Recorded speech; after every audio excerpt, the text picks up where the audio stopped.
This is Virginia Mann, top dog at Corey's Canine Corner. And today for our Ask Our Experts segment, we're talking with Vicki Pasenko, who is the executive director at the Evanston Animal Shelter. Evanston is a large suburb of about 75,000 people that sits right next door to Chicago along the Lake Michigan lakefront. So we're excited to have Vicki talking today with us about Evanston's municipal shelter. Welcome, Vicki. Thank you, Virginia. Thank you so much for having me. Well, we're glad to talk with you, and we're especially glad to highlight the work of the Evanston Animal Shelter because you guys do a phenomenal job, first of all, but you've Thank you. got a very interesting story, I think, and you have an interesting setup for how you work as a municipal shelter. So, why don't we start out with having you share a little bit of the history of the Evanston Animal Shelter? So my involvement with the animal shelter goes back 20 years. Actually, I started volunteering here 20 years ago when the shelter was being operated by a different not-for-profit organization. And for several years, I just walked the dogs. I remember when I started, I told my husband, I'm just going to walk the dogs. I'm not going to get involved. Famous last words. And after a few years, there were a couple of other volunteers and I who started thinking that there were a lot of dogs that were being euthanized. And dogs that didn't seem to have issues that would require euthanasia. So at some point, we tried to work with the organization, made some suggestions, and that didn't go anywhere. So at some point, we went to the city, to a city council member that we knew to be dog friendly. And from there, we spent 3 years working with the city and the city council and the police department. And they tried to get some changes made. And eventually, the other organization and the city parted ways.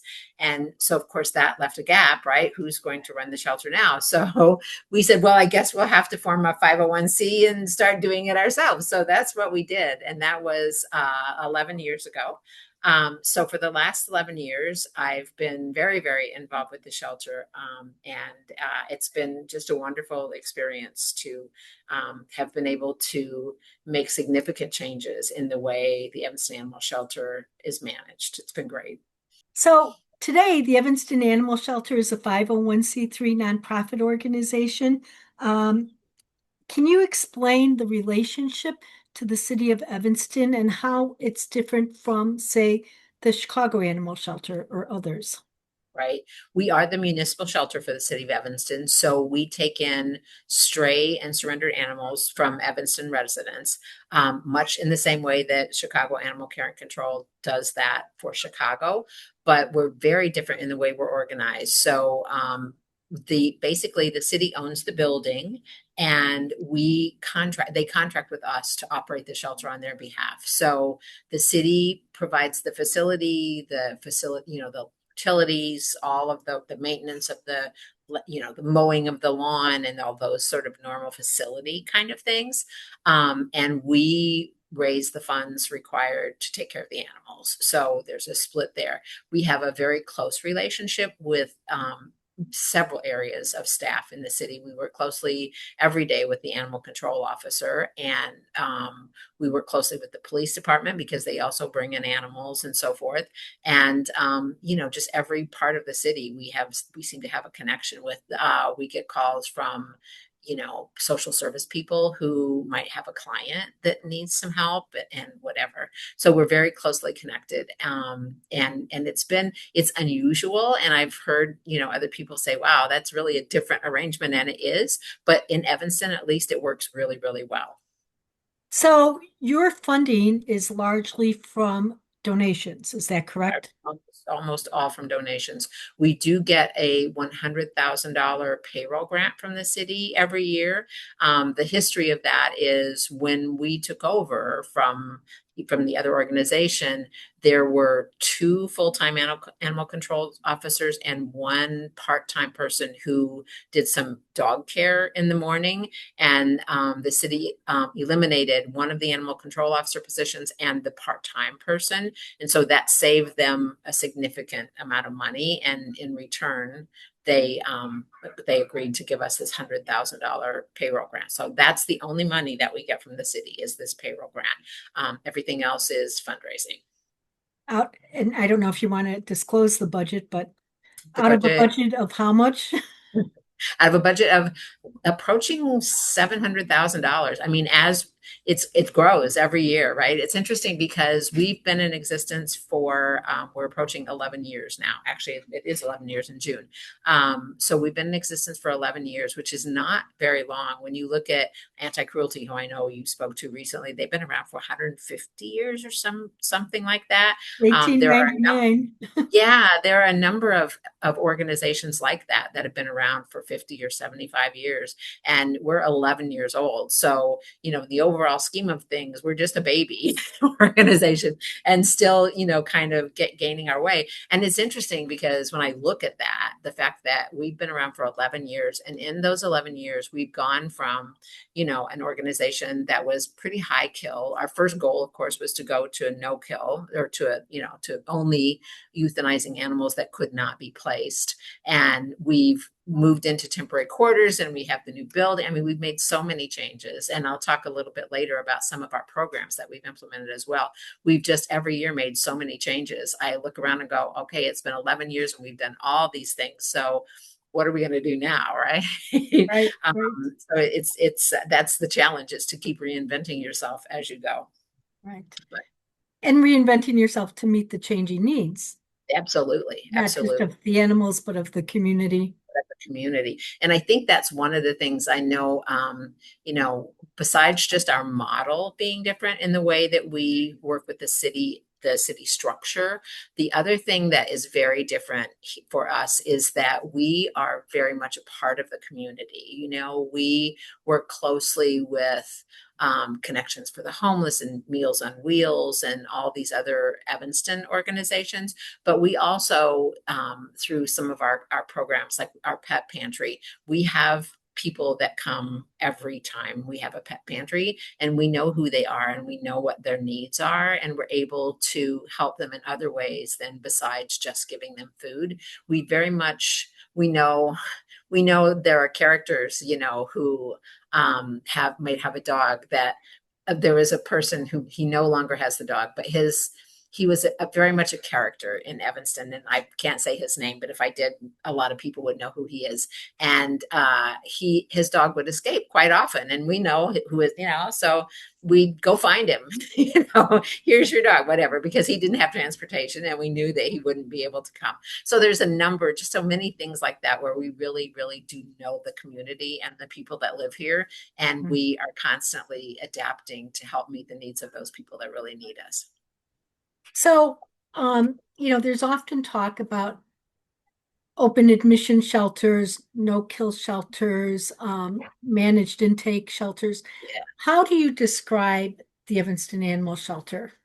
So we get our animals mostly from strays who are brought in by either the animal control officer in Evanston or the Evanston Police Department. We also take in strays from Cook County animal control officers, because they contributed $3 million to the building of this building. Cook County contributed $3 million to the building of the building. So in return, we take animals from Cook County animal control officers that are found in unincorporated Cook County. That ends up being between 75 and 100 animals per year at this point.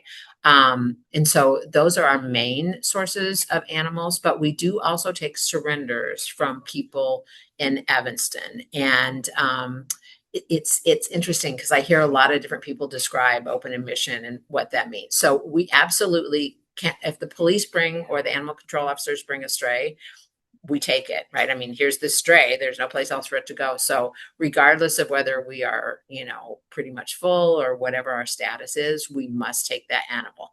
Now, on the surrender side, I would say we are a little bit more managed intake because when someone wants to relinquish their pet, we can have a conversation and say, listen, sure, we can take your pet. We understand that you need to relinquish this, but we can't do it today. And so then we'll work out a plan as to, when we can bring their animal in, when we have space and so forth. So we do take all of those animals. The other thing I will say is that there are situations that are very difficult. When someone wants just, we'll get a phone call, for instance, last week, I got a call from someone who said, my dog is really old and he's in pain and he's biting us. And so I want to bring him to the shelter. And I said, okay, what about this dog's life is going to improve if you bring him to the animal shelter? And he said, well, he won't be biting us. And I said, yeah, but he's still going to be in pain. And that's not a good outcome. You don't want to take your dog and put it in a shelter. So I said, what does your veterinarian say? Well, my vet says that he needs to be euthanized. And I said, well, then that's really sounds like the best answer to me. We don't want your dog to have to go live in a cage. We don't bring him to us so that we have to euthanize him because he's in pain. He's been your pet for 15 years or whatever it was. You need to be there with him and be the one. You need to be the last person whose eyes he looks into.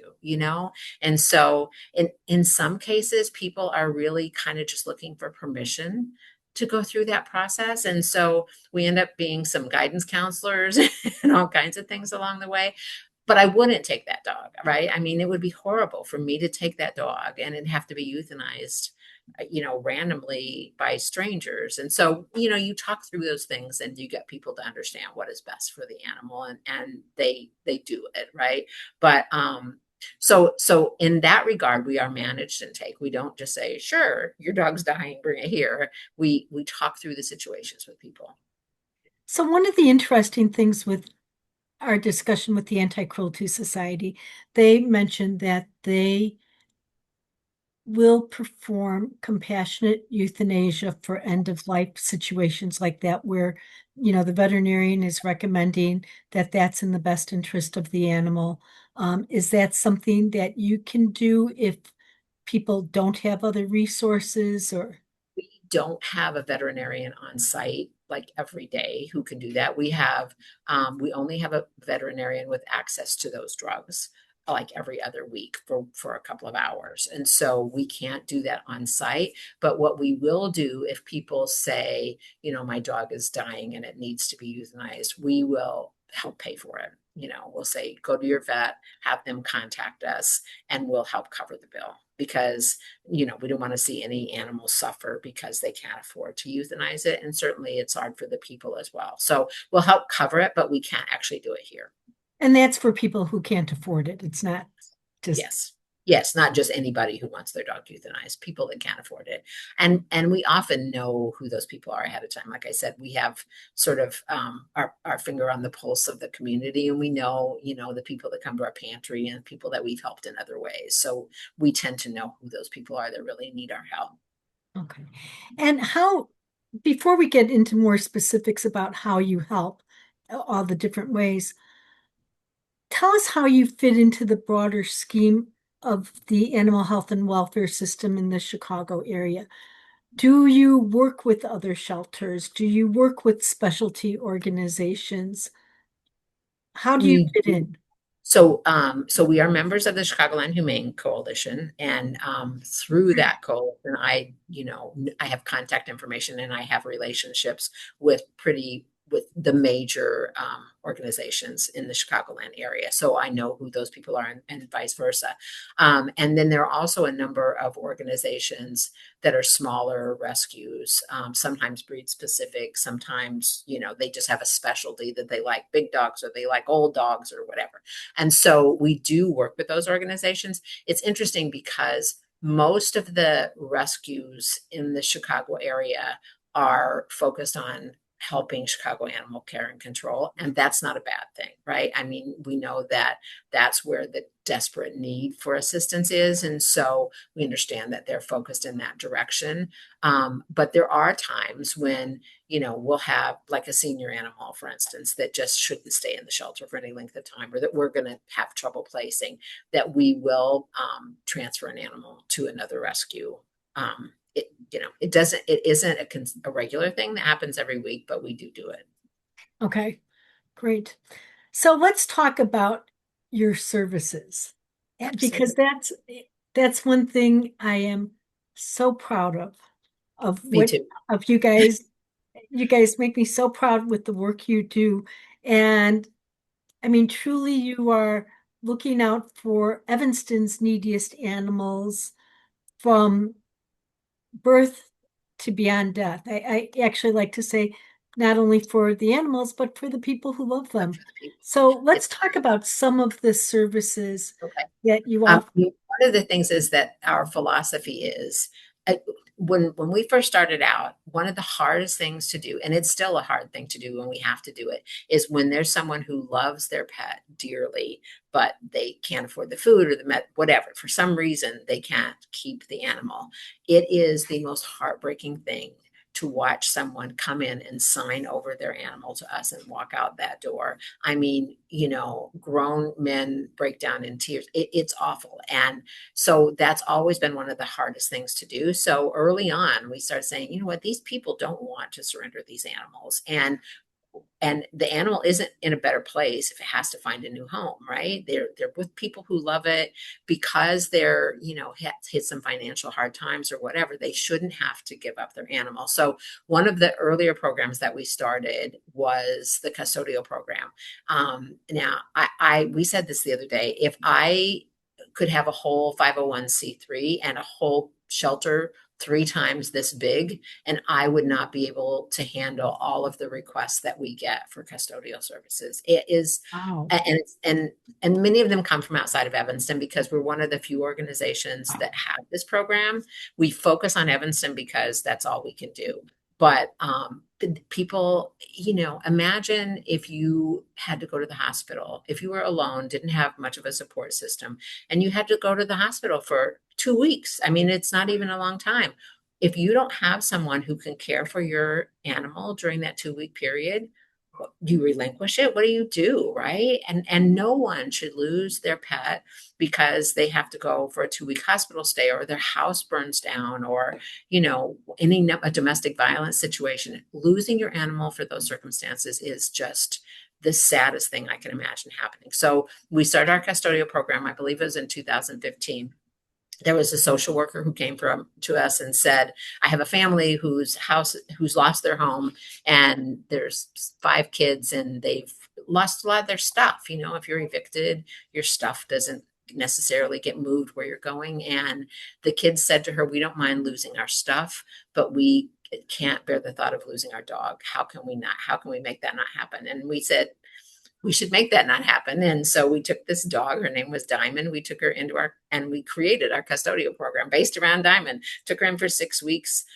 She needed she had some allergy issues, some skin issues, and she wasn't spayed. So we spayed her, got her on some medication for her allergies. And in 6 weeks, they came back and got her. And, they were reunited and it was wonderful. And we said, okay, this is a no brainer. We have to help people in these situations. So that's how our custodial program was born. Last year, we had 41 animals in our program. We could have taken in 400. I mean, seriously, if we went outside of Evanston and if we had more space, the need for this program is just so astronomical. And nobody has. Paws has a program similar.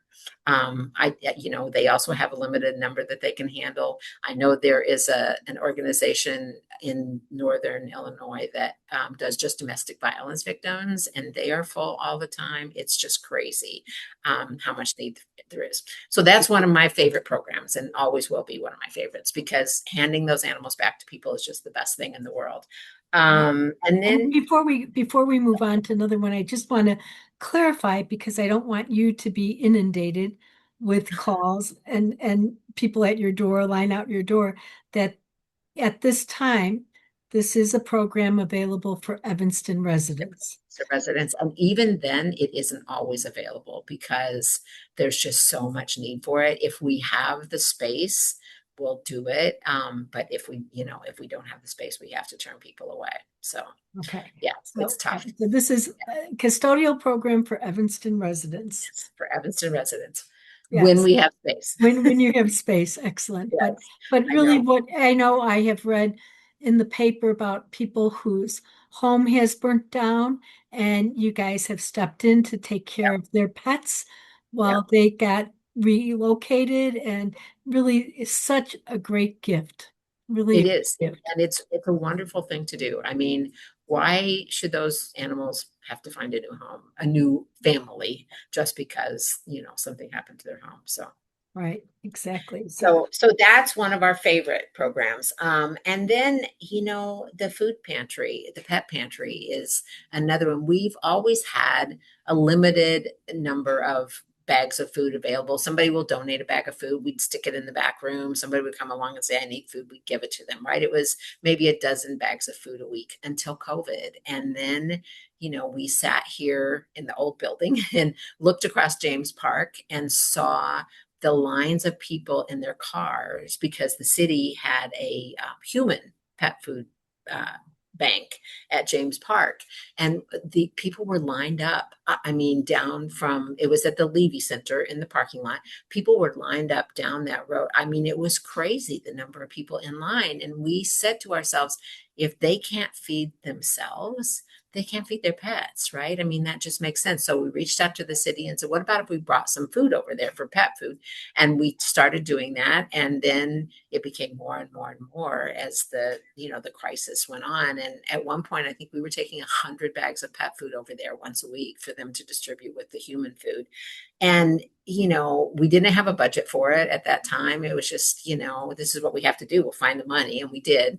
And then we thought, well, this, once COVID is over, this will just kind of dissipate. And it hasn't. And it's just continued to grow.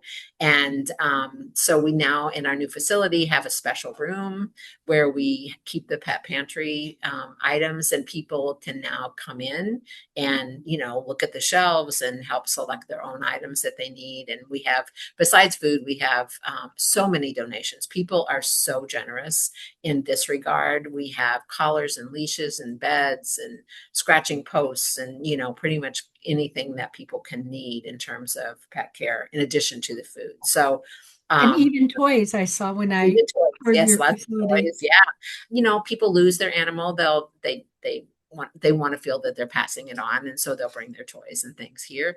And people will just go buy 6 bags of food and drop it off. It's crazy. So, and we get a little grant funding for it too. So, yeah, I mean, it's again something that's growing so fast that it's kind of a constant challenge to keep up with it. But it if people can keep their pets because they get a few bags of food a month from us, then that's an amazing thing.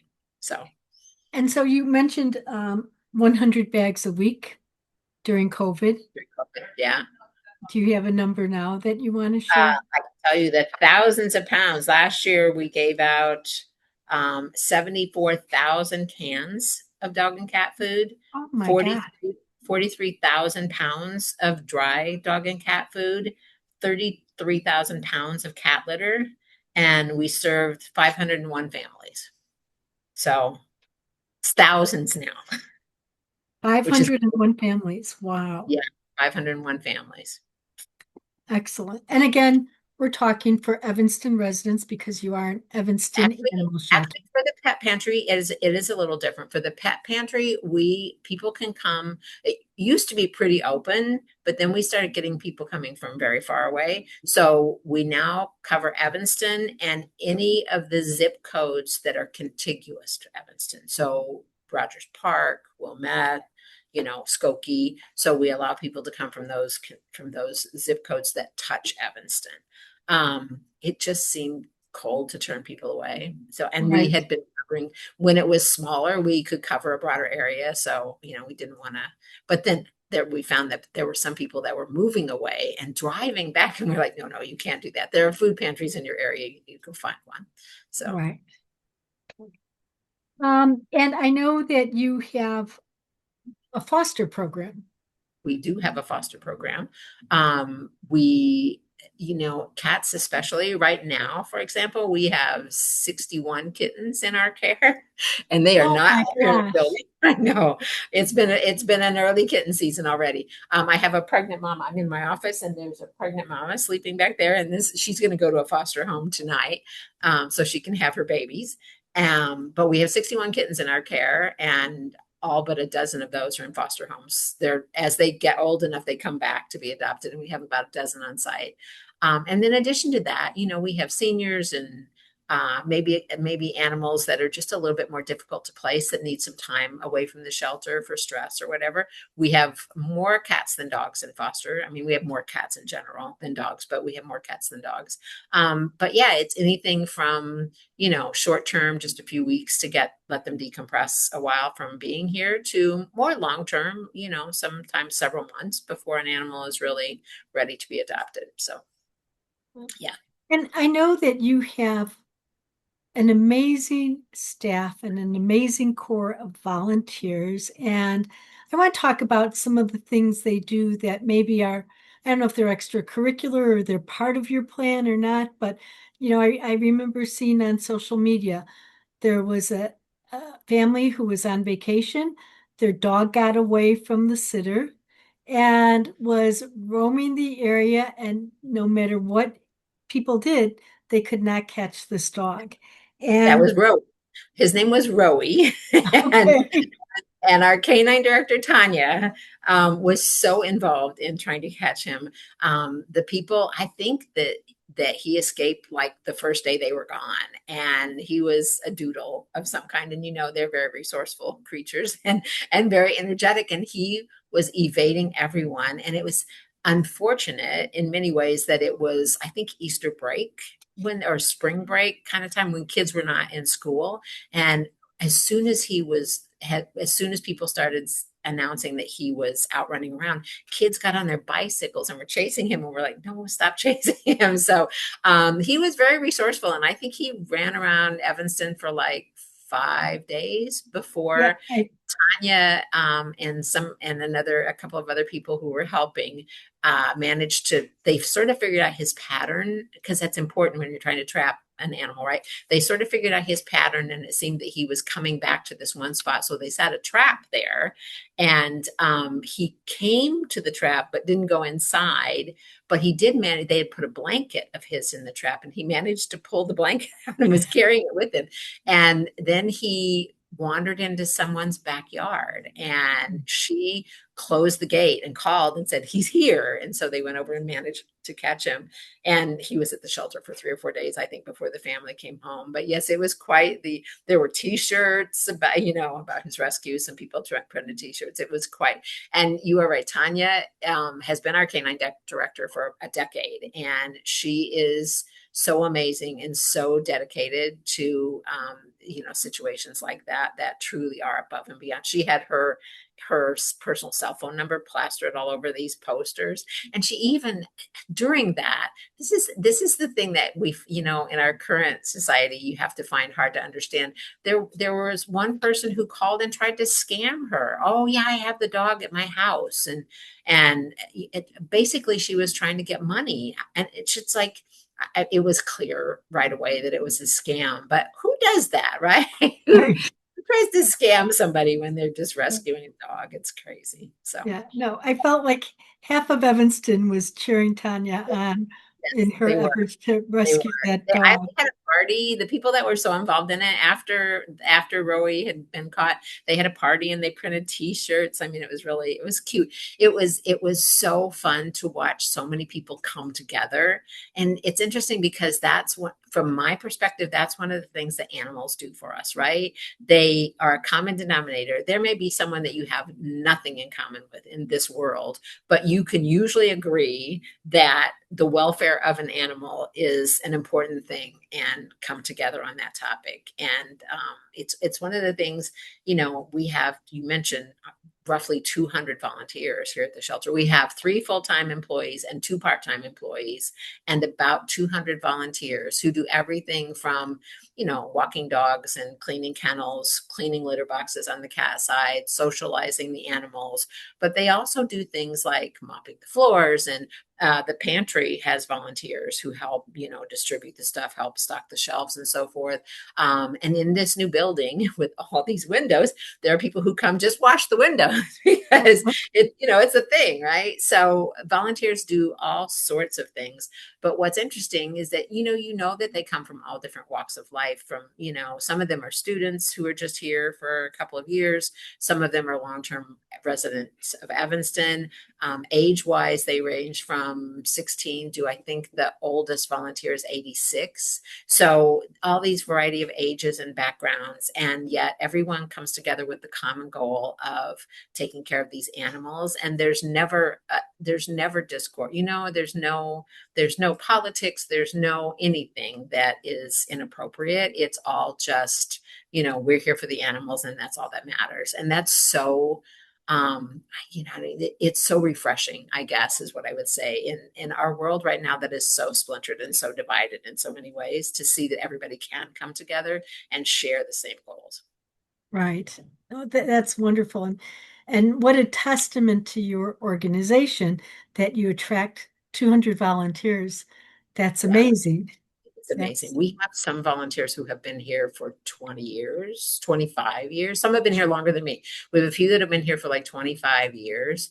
And then of course we have, students that just get here this fall and will start with us and so forth. There's a whole variety of lengths of time that they've been here. But it is, we do attract a lot of volunteers, and they're all, just so dedicated to the animals that it's great.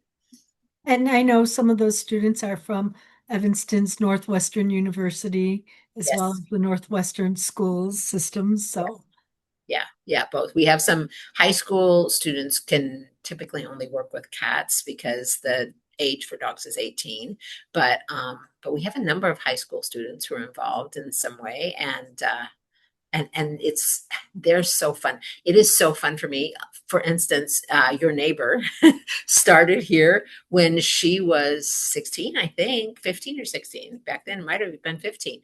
And to watch the young woman that she has become from that young age has just been, it's delightful to see, these young people grow and get through their college years and come back. I mean, Abby comes back every summer, when she's here for the summer and stuff. So it's really refreshing to see that.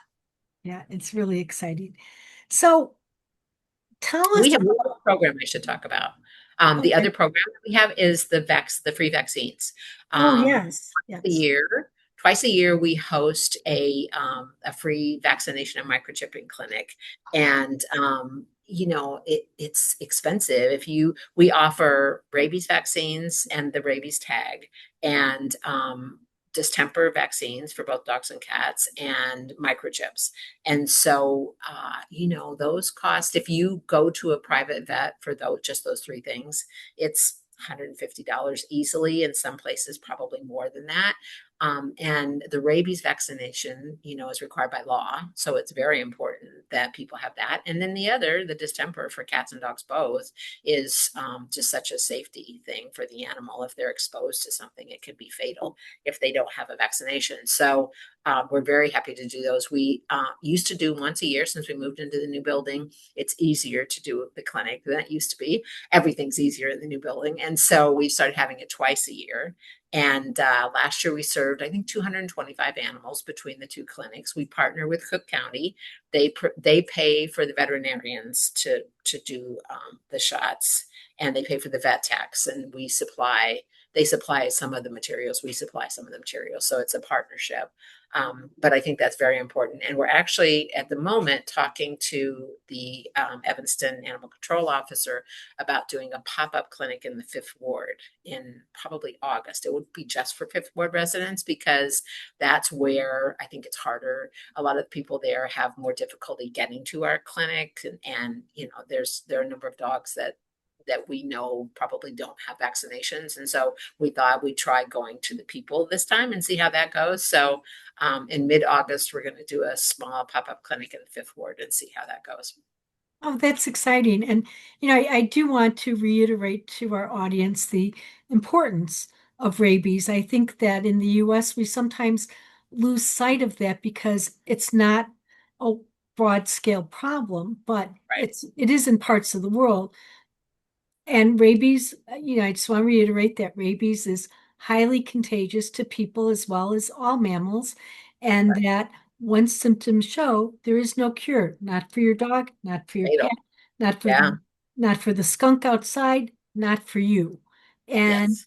And so, there was a dog with rabies recently in the Chicago area, which I think it was the first time in 40 or 50 years that a dog had rabies. But, it's not impossible. So we definitely, it was a dog, yes, at one of the rescue organizations, yeah. and had a brought in a dog from out of state, I believe. So from That Florida, somewhere in the Florida, South. I think, yep.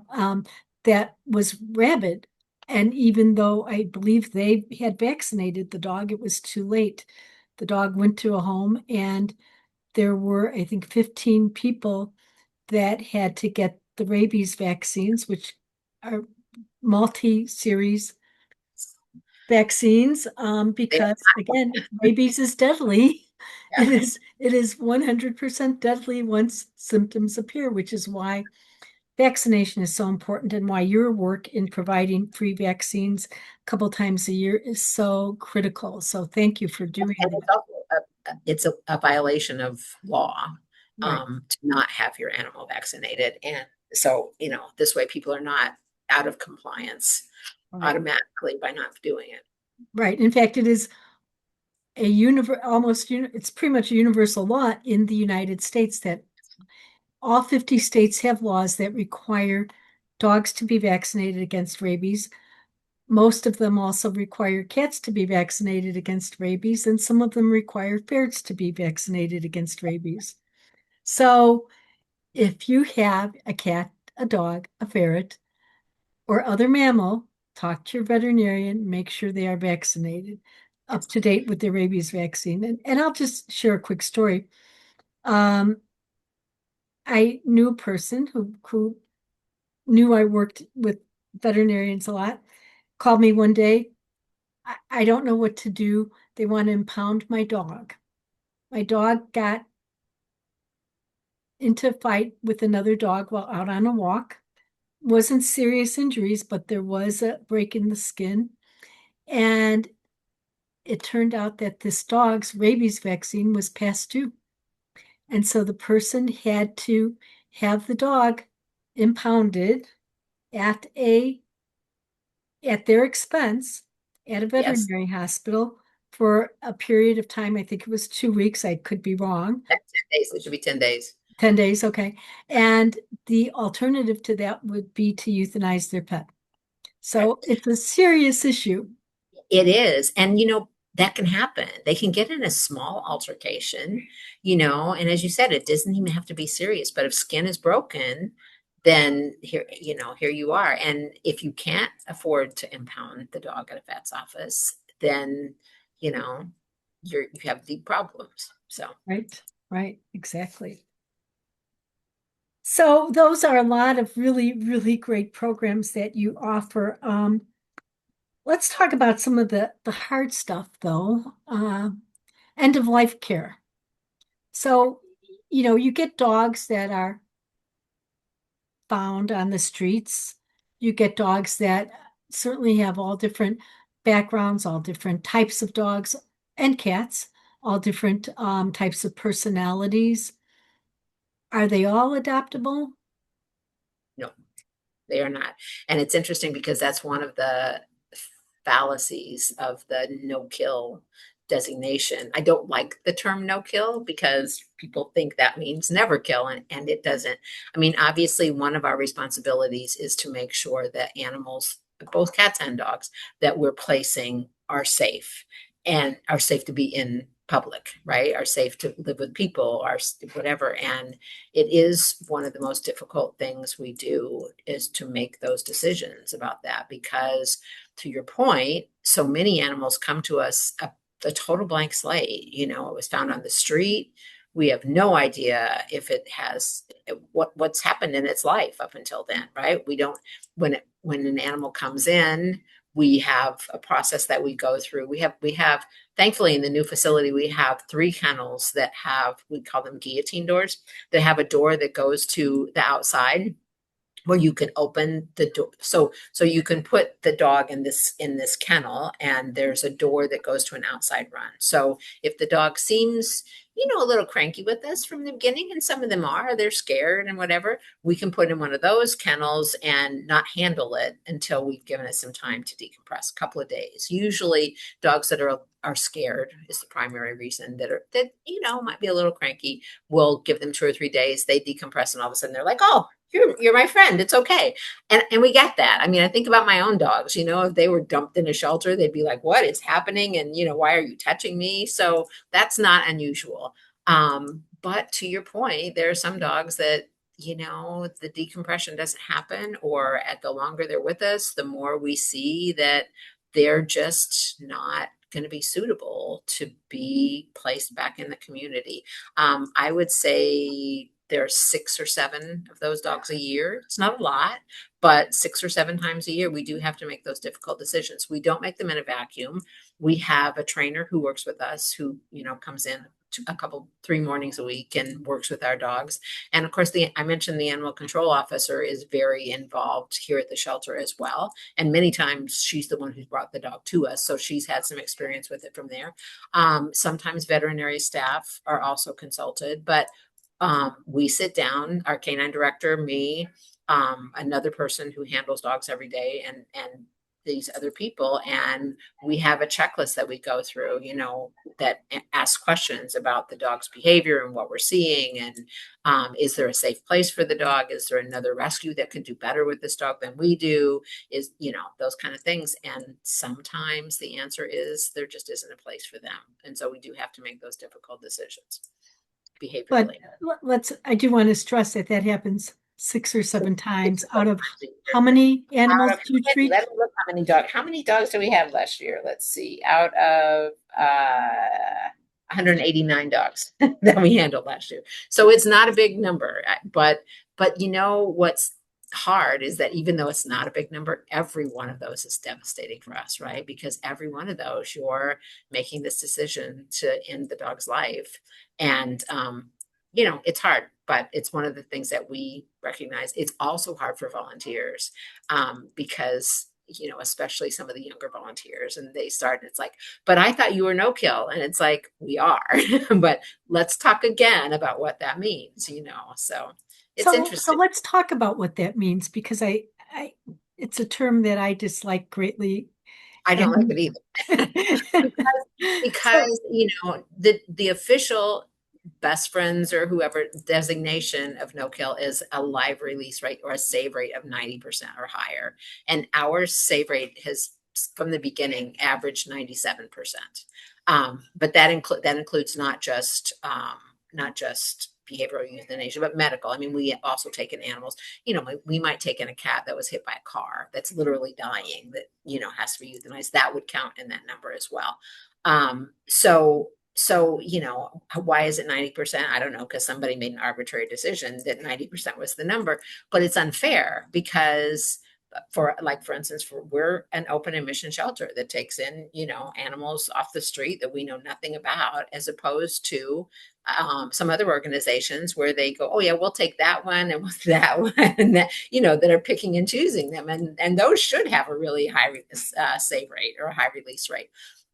What I like to think, and what we've kind of talked about from the beginning, is we want to give every animal the best chance for a good life that's possible, right?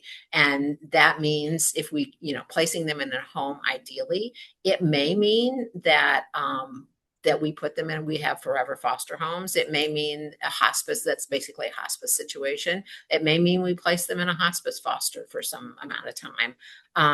But it may mean that they're euthanized, either medically or behaviorally, if there just isn't a place. If the animal's suffering for whatever reason, then it's our job to do the responsible thing. And you can't just look at the numbers. I remember one time, I'll give you an example.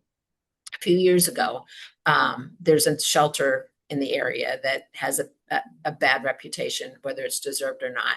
And they rarely reach out to other shelters for help, but they did reach out to me and said, we have all these kittens and they're just going to die because they're in cages and we don't have the resources to take care of them. Would you take some kittens? And I said, absolutely. So I got in my car and drove to them. I took, I don't know, 7 or 8 carriers, and I came back with, I think it was 49 kittens. And it was, Oh my gosh. he was like, what are you doing? But I mean, these poor kittens were, they were like 3-month-old kittens in the same cage with ones that were much younger. I mean, there was just a mess. And so we brought back 49 kittens, and they were very high risk. And we basically, were dialing for fosters. Say, listen, if you can feed, these kittens are going to die. And so if you take them and you do your best, you know that they might die still, because some of them were very, very sick. So we put all these kittens out in foster homes, and I think 10 of them, 9 or 10 of them did die, right, in foster homes. And it wasn't surprising, but it affected our numbers, right? Because 9 or 10 of these kittens died. And so when we were adding up these, save rate numbers to see if we were met the no kill, we didn't meet the definition that year because all these kittens had died. And I said, do you understand that you're punishing all those kittens would have died. 50 of them would have died. I saved 40 or whatever. So you're punishing And they would organizations. have died at the shelter that They were is at getting the another no-kill place. designation. Yeah. And so I'm like, you're punishing the people who are taking risks and actually helping the most high risk animals. And that seems just crazy to me. So we don't make decisions based on those numbers. We make decisions based on the right thing to do, and we'll continue to do that. But I mean, that's the thing when you start defining, labels by criteria that's very arbitrary, you run into those situations where you just can't let that be the driver of your behavior. Right. So kind of walk us through what does happen to an animal once they come into your doors. What's Depends the process? so it depends on the species, and it depends on the situation. But let's say a stray dog comes in, right? So somebody, whether it's the police department, sometimes citizens bring in stray dogs. They found them in the park or whatever.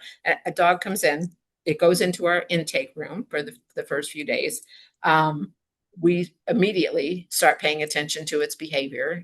Does it like us? Does it not like us? Who can handle it? Is it handleable? All those kind of things. As soon as possible, it gets shots. Well, first of all, there's a stray hold as well. I should talk about. The stray hold is 4 days for animals that have no owner designation. So no microchip, not a collar with a tag on it, just, a naked dog with no anything and no chip. The stray hold for those are 4 days. We post them on Facebook and Nextdoor and places like that to try to see if there's an owner. And they have 4 days technically to come forward and claim them. So we can't neuter them or any of those things until after that period is up. If they have a microchip or a collar with a phone number or something, even if the person doesn't come forward or we can't find them, the stray hold is 7 days. So we've got the stray hold period to deal with, first of all. And so we start getting their shots done. We get them, we have vets who So they come to see a veterinarian right away. a veterinarian within the first few days. We have a vet here at least once a week. And then we have surgery every other week. So we have vets here at various times. They see a vet, they get their vaccinations updated, they get microchipped right away. We start just observing them, observing their health, observing their behavior. And then if they're not neutered or spayed, that has to happen before they can be available. Once they've gone through, this dog is sweet. It's, we'll, test it with other dogs, see how it does with other dogs, all those sorts of things. Then it goes to our adoption room, which is the front of the building where we put it in. And then people come in on the weekend and go, oh, this is my dog. Can I whatever. We show it to people, they apply for them, and they can be adopted. So, it's some animals are here longer than others. Some are easier to find homes for than others. Big dogs are often harder than little dogs. We don't get a ton of little dogs. Obviously, if it's a senior dog, there's some people that want a senior dog and some that don't. So there's a lot of factors that come into it. But essentially, that's the process. And the cat side is not drastically different. The stray hold is the same on the cat side. We go through the same medical process. We have a lot more cats than we do dogs, but but they also go faster typically than the dogs do. On the cat side, we have two open cat rooms, one that is dedicated to kittens a good part of the year, so we keep it full of kittens. The other one is an open room for cats who want to live with other cats. It's wonderful because they can roam around, and it's not a bad life. We have one cat who's been here 3 years. She's lived in our open cat room the whole time we've been here. She's the queen of the room. It's not the worst life for her. There's a bird feeder outside. She sits in the window and watches the birds. Someday someone will come along and take her. She's just not very social with people. She's great with other cats, and one day she'll go home. But for now, it's not torture for her to live here. She's very comfortable. So, and then there's some cats who don't like other cats and they have their own separate condo that they live in up front. People come in, check them out and take them home. So So, it's a and pretty neat any process. animal that comes to you gets a veterinary assessment, and do they get the medical care if they need it? They get medical care if they need it. If it's something simple, we can do it on site. If it's, we do get those. We had a cat that came in not long ago who had a complete urinary blockage, which is, had he not gone to an emergency vet that night, he would have died that night. So, he went there, spent a couple days there, came back. He eventually had to have some surgery. Sometimes some animals cost more to get rid, but he's fine now. He had his surgery. He's recovered. He's 3 years old. He is a delightful cat. He is on some special food. So the only unusual expense that people should have with him is that he has a special diet, which costs a little bit more than, the average cat food, but he's wonderful. He's a delightful cat. It's one of the biggest things that weighs on me personally is when you have to make those decisions about, if a cat needs surgery and it's a specialty thing, it might be $5,000 or $6,000, and it's a lot to spend on one animal. And deciding when to do that and when not to do it is a really, really difficult thing. So, but we do it And on all of that has to come from money that you fundraise. Yes, all of that comes from money that we fundraise. Once in a while, we'll do like a separate plea for a specific animal. This animal was, hit by a car or whatever, and we'll do like a one-off plea for that specific animal. But usually it just comes out of the money that we've fundraised otherwise. The good news is, since we have our medical suite on site in this building, we're able to do most things on site. All the spay neuter surgeries take place here, and some, like we had a kitten the second week of surgery that we were doing surgery here. We had a kitten that needed a front leg amputation. That was done on site. So some of those, sort of simpler things can be done on site.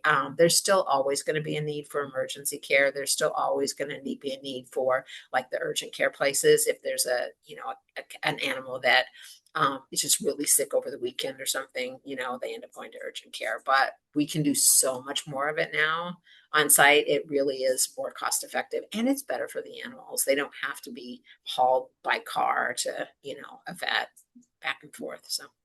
So you've mentioned multiple times in our brief discussion how much better different aspects of shelter care are at the Evanston Animal Shelter because you have a new facility. So let's talk a little bit about that and tell us more about your facility. We are so lucky to have this building, and I am so grateful to the city of Evanston, the residents of Evanston, for being so supportive to allow the building to happen. It is, you were in our old building. It was 2,800 square feet. The HVAC system rarely worked. The cats were on top of the dogs, and you met your future cat in a bathroom, and There just were so no many, windows. It was no cinder block windows, no room. windows in It the was place. so depressing. So many things that were wrong with the building, and just the size, was bad too. And it was literally a building that was dying. I mean, it was not sustainable, and it was clear that we had to do something, or we were just going to literally have to close the doors at some point. So Cook County was offering grant funding for 2 or 3 organizations to be able to expand their facility and their capabilities. In return, as I said, for we take animals now from Cook County Animal Control. So we won one of those grant funds. We got it ended up being almost $3 million from Cook County, and Evanston put in the rest, and we raised some money. And it's just night and day difference. I mean, we were in temporary facilities for a little while, and those were kind of better than the old building, but cats were in one place, dogs were in another. Neither of them were ideal. But this is great. I mean, it's 8,800 square feet, and it functions the way an animal shelter should function. We were very involved in the design aspect, and it just flows, and it works so well in terms of being able to provide the best care for the animals and the best experience for adopters when they come in the door. I could talk about it all day. It's just so much better. So But some we of the have parts, you have separate areas for cats and dogs it's now? separate areas for cats. So when you walk in the front door in the lobby, the cats are behind storefront windows, right as you walk in. So literally, it's like walking into a shopping mall with cats as the merchandise, right? And that was by design. And then if you continue walking, there's an adoption room for dogs at the end of that hallway. Now, dogs are not quite as on display because they're different personalities, and so they're in individual kennels. But people can walk through and see what dogs are available. So that's the public area. And then we have a couple of outdoor runs where people can meet, their dogs outdoors if they're interested in adopting. And then when you go in the back, there are kennels in the back that are very secluded. So, for animals that are shyer or just, not settled in yet, they have a quieter space they can be in where they don't have to look at other dogs all day. We have an isolation area for sick cats and an isolation area for sick dogs, which is amazing because we've never had that before either. We have a laundry room, which is also, as silly as that sounds, it's one of our favorite rooms because it actually, gives you a place to fold laundry. We have a maternity room for dogs. We've had one dog who was pregnant, who had her puppies there since we've been in the building. And that was just, nice to have a separate space for her to live in. And then, we have the pantry in the back, and also there are separate intake rooms. So when the police bring in a dog overnight, there's a code on the door that they have. So if it's a dog, they come into the dog intake room, they can put the dog right there, fill out their paperwork and go. They don't have to walk into a kennel full of barking dogs in the dark, and deal with that. And we have also an intake room for cats, although it's a little less normal for them to bring a cat in the middle of the night, but it does happen every now and then. So, and we have a wildlife room, which is also just interesting in itself. Our wildlife room is small. It doesn't access the rest of the building. So when you're in the wildlife room, there's no way to get from there into the rest of the building. That's by design. And so we shelter employees cannot take in wildlife, only Officer Kubala, the animal control officer, because while we can house the wildlife here, the shelter is not licensed as a wildlife facility. So she can bring the wildlife in. And then typically what happens is she'll put whatever animal in a cage in wildlife. And then Flint Creek Rehabilitation Center, I'm sure you've heard of them, they will send a volunteer within a day to come pick it up and take the animal to Flint Creek. So we've had, possums and raccoons, babies, a lot of babies, baby bunnies. We recently had a gosling, a couple of goslings. We've had ducks, all kinds of things. We also recently, not in the wildlife room, but in the office, had a ball python that Oh, was snake that someone left in an alley by a dumpster in a little plastic container. And so, it could, amazingly, it didn't die. It was a warm day. It could have baked in this container. Anyway, that was here for like 5 days before we found a more permanent home for it. And I'm not a snake person, but it was all right. It was in a glass container.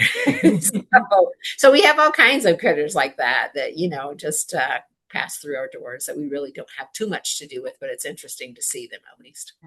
and again, just to stress, so people don't think they can drop off a Right. python at your door, you cannot Take them. accept it.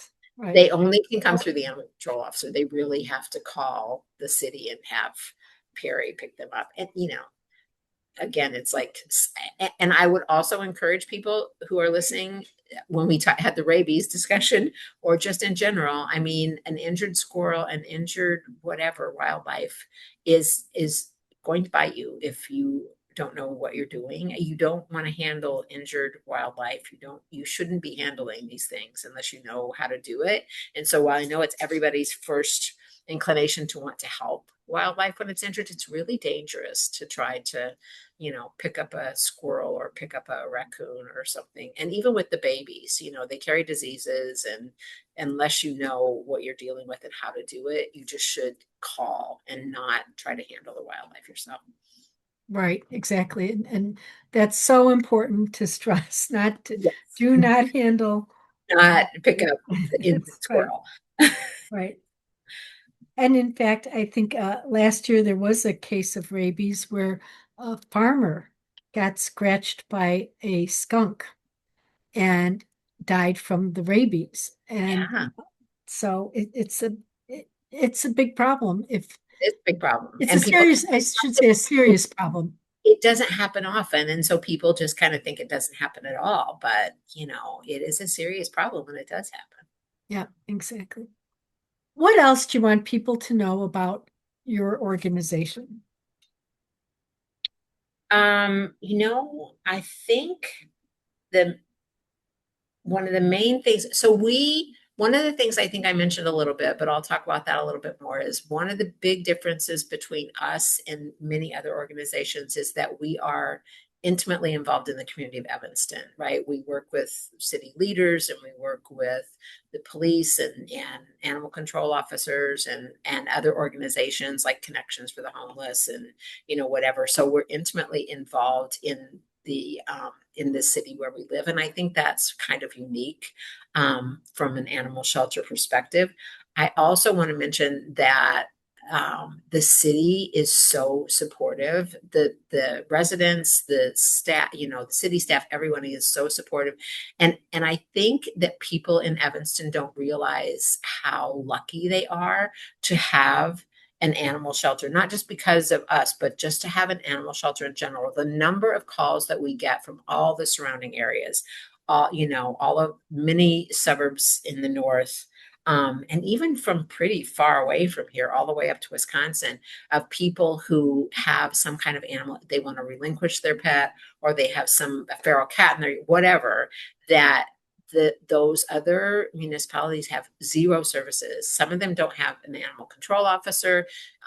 Some of the police departments really do nothing other than maybe if there's a stray dog running the street, they'll bring it in and do something with it. But to have this amazing resource that the city of Evanston supports, that is here for residents that when they need it, I think is just so important. And I don't think Evanston residents understand.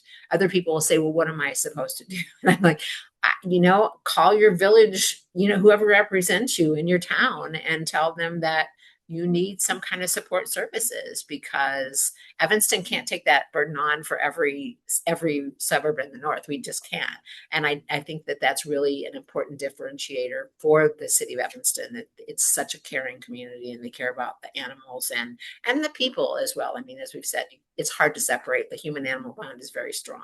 So if you care for the animals, you kind of have to care for the people that love them too. So, how can people help? I mean, you've got such an amazing story. You do incredible work, so deserving of support.